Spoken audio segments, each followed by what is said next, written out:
আল্লাহর রাসূল বলে, ও সাহাবারা শোনো, লা ইয়াকুনু ইনদি মিন খাইরিন ফালান আদাখিরাহু আনকুম।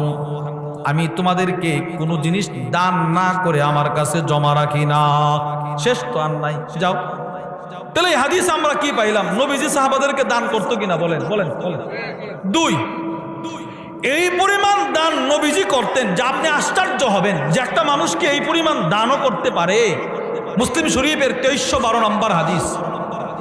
وعن أنس بن مالك رضي الله تعالى عنه قال, নবীজির সাহাবী হযরত আনাস ইবনে মালিক বলেন, আন্না রাজুলান সাআলান নবী সাল্লাল্লাহু আলাইহি ওয়াসাল্লাম, এক সাহাবী, এক ব্যক্তি নবীজির কাছে আসছে, এসে বলে, ইয়া রাসূলুল্লাহ, আল্লাহর নবীর কাছে সাআলান নবী, ইয়া নবীজির কাছে চাইছে। কি চাইছে? গনামান